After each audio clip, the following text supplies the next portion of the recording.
I'm just going to introduce a couple of new skills and topics, really built upon everything we've been doing so far. So it's nothing that I would put in the category of you haven't seen this before.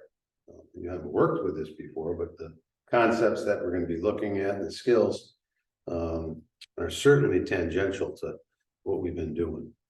So let's take a look at a quadratic. Let's say 5,7. With a value of 2, and we've been talking about roots, which means when does this calculation equal 0? You know, in history, people for the longest time wrote no real solutions and left it at that. But quite honestly, if I were to solve this for a height of 14, put that in red. That distance is the same as this distance, except going in the other direction. So this x value here and this x value here, I could put that there. I could put that there, and on the x-axis, which is another name for y equals 0, is the x-axis. Any y value above is positive, any y value below is negative, so it's 0. Got to get comfortable with that over time. I'll move the 5,7 over here in the way of what I want to do. And I think we can see that if we had a sign change,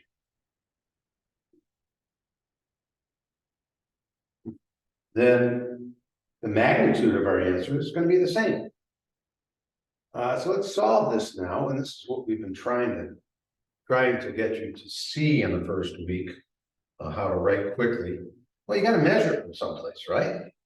I mean, that, again, applause to Rene Descartes. He gave us rulers, right? The ruler we have right now is that x value. That's the first x value that comes to mind here. And I've got to move. That's symmetry. So this x value is 5. So I got to move in that direction. I guess I'll do my answers now in red. I got to move 5 units, and I got to go to the right. But I don't want to discriminate against that one. So hopefully, if you're looking at your answer keys, Friday's test really shouldn't have been blank. If you didn't put anything down on this, I strongly encourage you to start looking at the answers, because numbers give you big clues as to what you got to do in solving problems. The answer key has got huge clues in it. And to get to 14, gotta go up 7 units. Right? Gotta go up 7 units. So 7 is going to be involved here somewhere. And if you got a value of 2, well, that's a multiplier, and we're trying to solve a problem. We've been looking at inverse operations. Well, that's going to be the inverse operations are going to get you that answer. So now, what we haven't been writing, but we will at this point, is we'll put this, we'll put what we know. Vertex was 5,7. We know the A is 2, not rocket science, and we want a height of 14. What's the first thing you're going to do? You subtract 7. Well, that's the amount you have to travel to get from a height of 7, which is what this is, to 14. So that's logical. And then you're going to do what? Now that that's gone, you're going to divide by 2. Okay, I guess I've got that. All right, so that's gone. Then you're going to square something, so you got to do a little square root, because inverse operations, and we got this, we got this whole thing about adding and subtracting from a given location. So that gets us that. And where are we measuring from? From 5. And we keep saying, we keep trying to talk about these calculations because it's not immediately seen what I just did. You have to ponder it. You have to give it some thought. And then at some point you want to have all of those moments. Oh, I get it now. All right. But math isn't something that you just get immediately, especially as you go up the ladder. Gets a little harder and harder and harder to see the things that are taking place.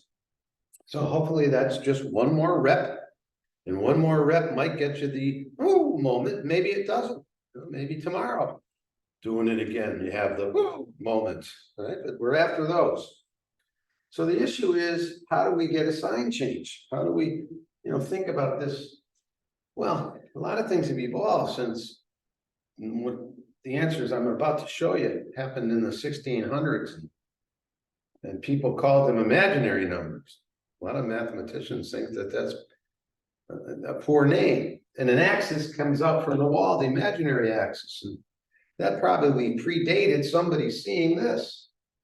That there are some alternate answers. I'm calling these alternate solutions because they work just as well as any what we call real number. What we're going to talk about here in a second. And show you the numbers I'm about to show you. They serve a purpose just like this number serves a purpose. So let's have at it. Let's talk about this particular one. Would have been, we have to go down 7 units, right? To 0. Guess I'm in blue now. Doesn't matter. Go back to red. Well, let's solve this. That's what a root is. We're trying to get to 0. So what's the first thing I have to do? Well, I got to go down 7.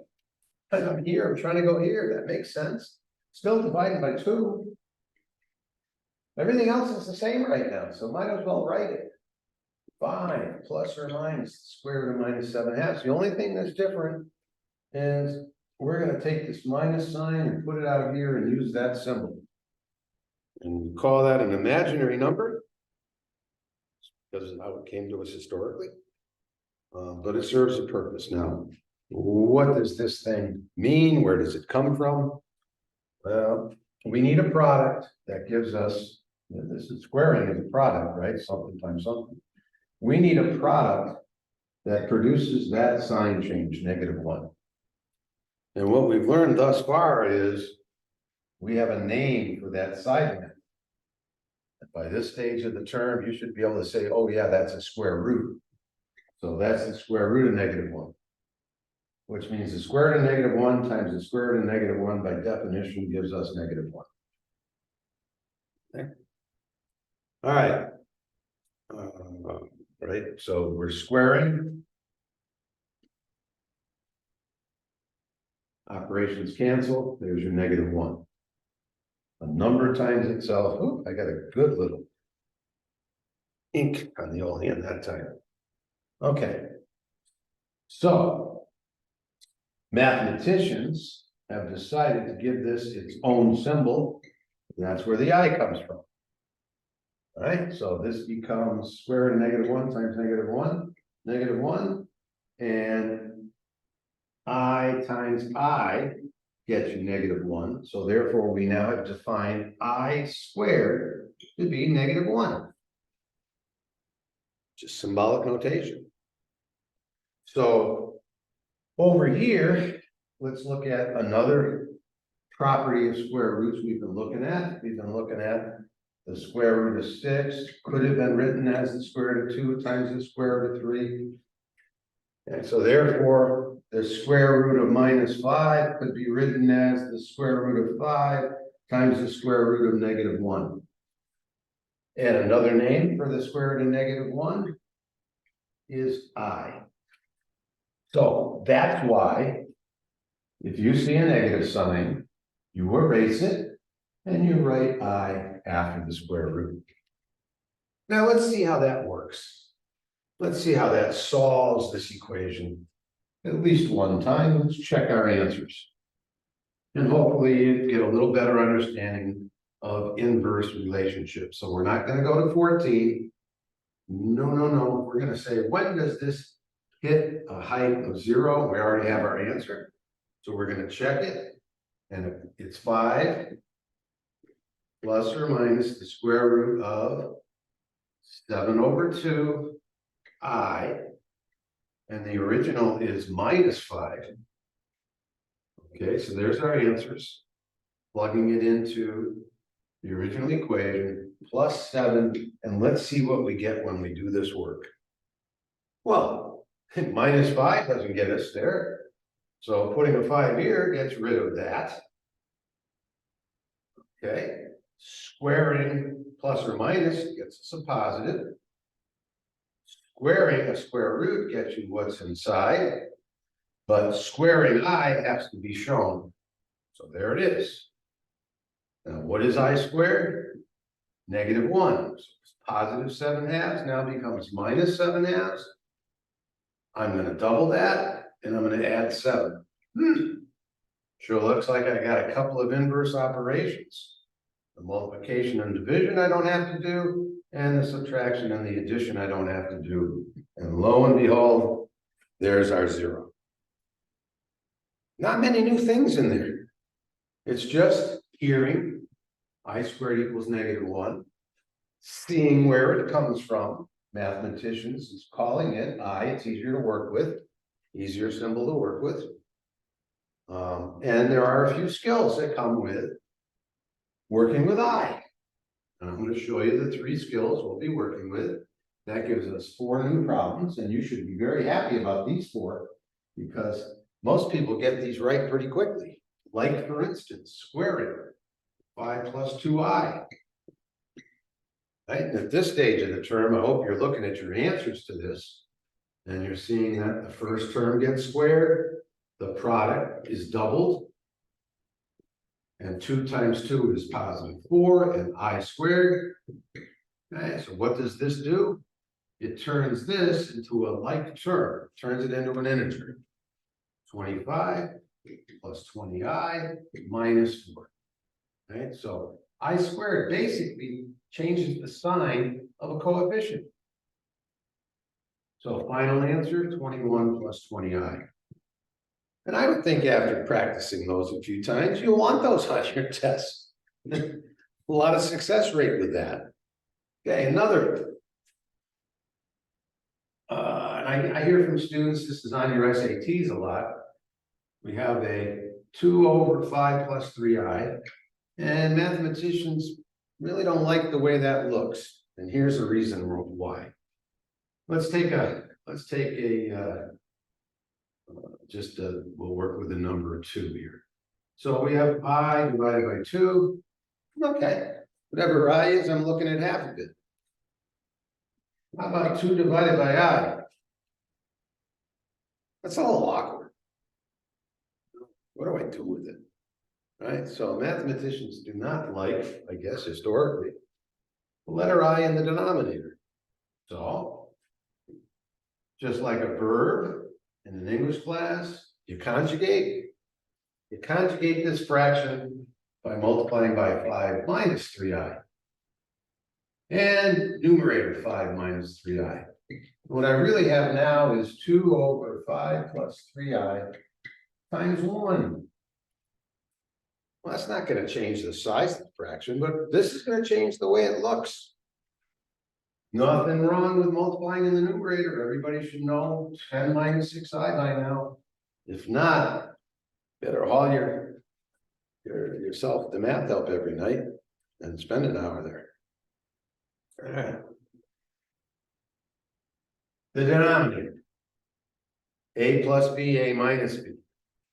Hopefully you recognize the pattern that gets rid of the middle terms. I'll write it all out for now, but the middle terms are going to disappear. So I have 25, 5 times 5, 5 times minus 3i, minus 59, 5 times positive 3i, positive 15i, and 3 times -3,